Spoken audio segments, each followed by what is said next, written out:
एक न्यू पूछ ले गुरुजी ते मुझे नाम दे देंगे। तो उसने जाके कहा महाराज जी भगत जी आए हैं और यूं कहे दीक्षा मिल जाएगी।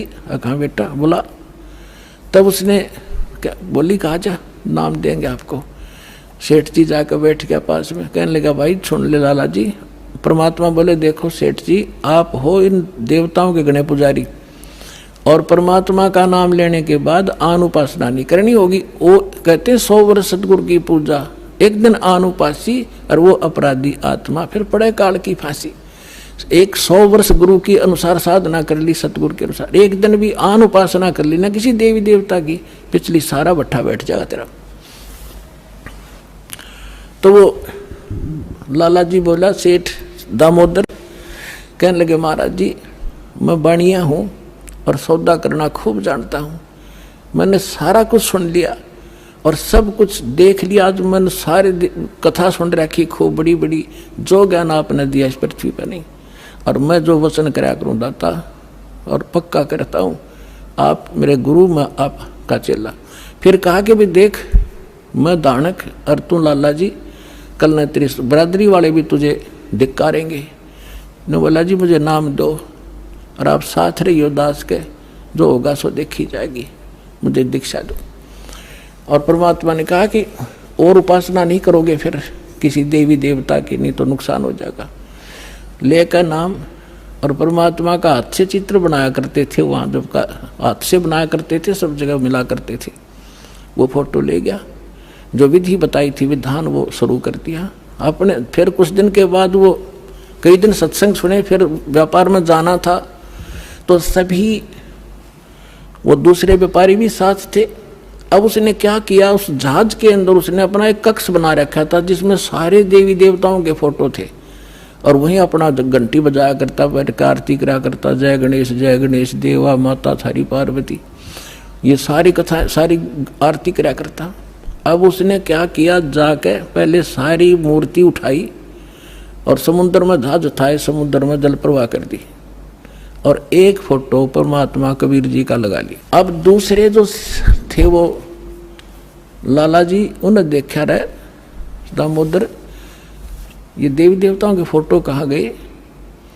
तो उसने बताया भाई मैंने दीक्षा ले ली गुरुजी से, और गुरुजी का जो सतगुरु की पूजा करते हैं ना वो देवी देवताओं की पूजा नहीं करनी होती, इसलिए मैंने वो आदर के साथ जल प्रवाह कर दिया।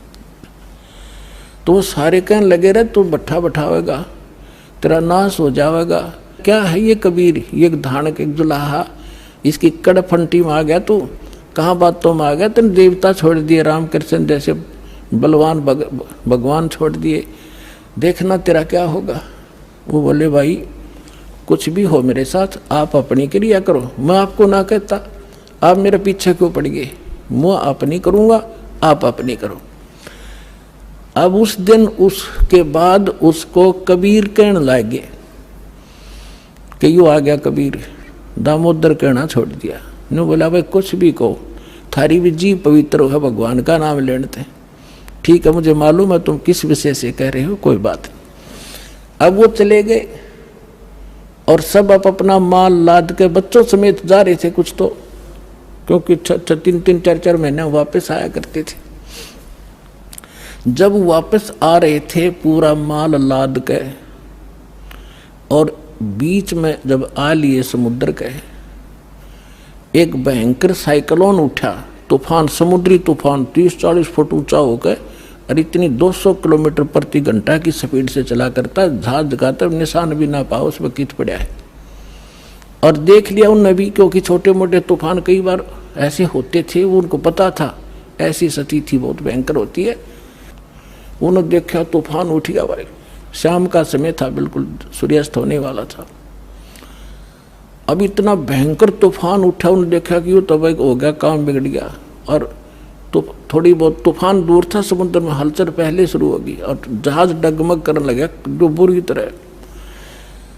अब सारे अपने अपने देवता ने याद करें, कोई राम ने, कोई कृष्ण ने, जो भी जिसका इष्ट था, और दामोदर शांत बैठे।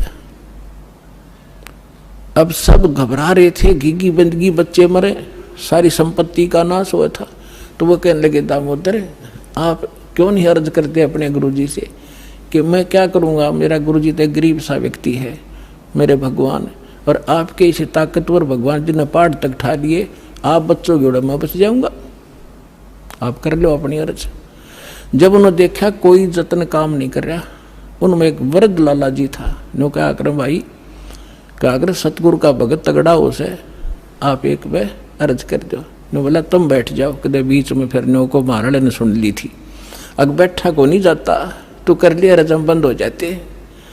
तब दामोदर ने कहा था, हे परमात्मा आपका ज्ञान समझ में आ गया, और मैंने आपकी महिमा इनका आगे घड़ी गा रखी है, और दाता मुझ नीच के, ठीक है आप तो समर्थ हो, सक्षम हो, कुछ भी कर सकते हो, अगर आज कोई उक चुक होगी मुझ नीच के कारण होगी, मेरे में कोई त्रुटि होगी, मैं आपकी मर्यादा ठीक नहीं कर पाऊंगा, हे परमात्मा आपकी बेइज्जती का कारण ये दास बनेगा। न्यू कह के बेहोश हो गया, हृदय से पुकार के। इस बात ने सोच कर मैं तो बहुत कहा करता, परमात्मा न्यू कर दिया, उसका न्यू कर दिया, उसके ऐसे कर दिया।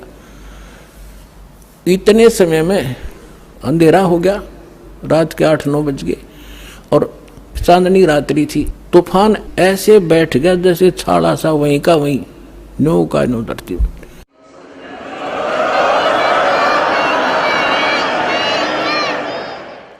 और समुद्र के जल में जरा सी भी हलचल नहीं।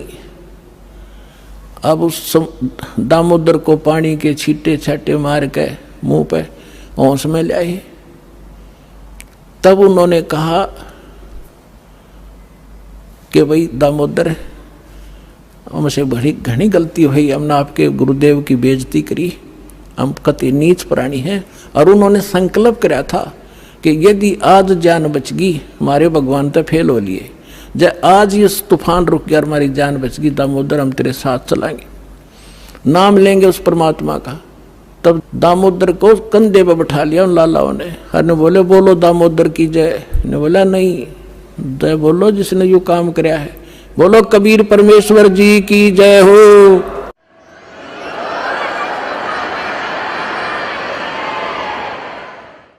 अब उधर से परमात्मा उसी दिन रात्रि में सत्संग कर रहे थे 7-8 बजे सी, और सर्दियों का मौसम था। अब कुछ भक्त सामने आसपास बैठे थे। एकदम परमात्मा ने क्या किया, ऐसे मुंह पर करनो हाथ फेर कर ऐसे झटका दिया। आसपास के बैठे भक्तां के छींटे लगे। उन्होंने सोचा भाई पसीने कैसे आगे सर्दी में, गुरुजी आपके पसीने आगे? तो पर वो बोले ना भाई पसीने को नहीं आए। और क्या था, ये पानी कहाँ से आ गया? कि मेरे भगत का जहाज डूबा था, दामोदर सेठ नहीं था, भी नाम लेके गया था। हाँ जी, उसका जहाज डूबा था भाई, अब वो उसने बचा कर आया हूँ मैं। अब वो भगत सोच रहे थे अब भाई, अब क्योंकि हम भक्ति अवश्य करते हैं लेकिन विश्वास दृढ़ नहीं होता। और परमात्मा कहते हैं कहा हो तो हरि नाम से, जब मन में नहीं विश्वास, बिना विश्वास के जो भक्ति करते हैं वो सफल नहीं होते हैं। तो वो कच्चे से थे और मन में उनके न्यू थी, ऐसे ही शब्द गा रहे थे, ज्ञान सुना रहे थे, पसीने आगे होंगे, हमारे सामने बैठे और वहाँ कैसे समुद्र में जहाज बचा के आए हैं। वो तो बात कही आई हुई। अब वहाँ से जब वो चलकर आए सेठ, 1-2 दिन और लग गया उन्होंने। उस दिन फिर सत्संग हो रहा था।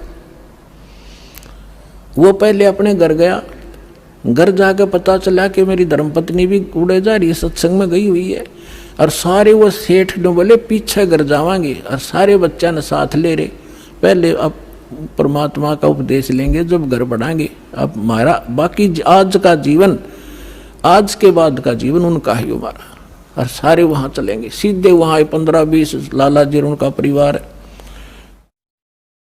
अब क्या हुआ, अब उधर सत्संग चल रहा था, वही भक्त मिले जुले से वो आया करते उस क्षेत्र में, तो सारे वही बैठे।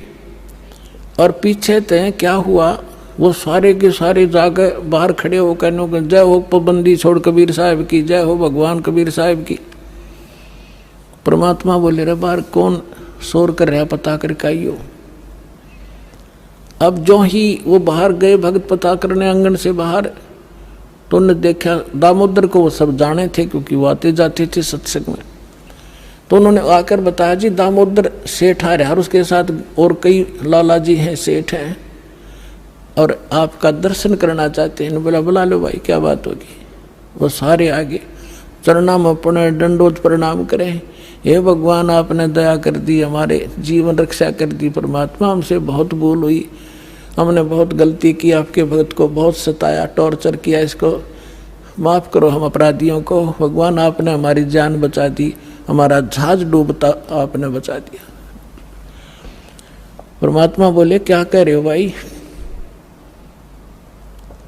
और परमात्मा चाहो थे जिनका मन में शंका थी, वो उनका भ्रम निवारण करने के लिए एक सच बताओ, सारी कहानी क्या हुआ था कि भगवान ऐसे ऐसे हो गया था। हमने अपने सारे जंतर मंतर कर लिए थे, कोई राहत नहीं मिली।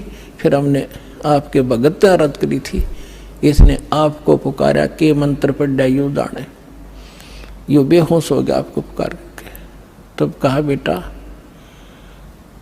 मैं ही वहां पहुंचा था और आपकी रक्षा करी थी, और आपका अब सौभाग्य है कि आपको इस संकट आपके लिए वरदान से दोगा कि आपके समझ में आ गई और आप यहाँ आगे दीक्षा लो और अपना कल्याण कराओ। सभी ने नाम लिया, उनका कल्याण हुआ। बोलो सतगुरुदेव।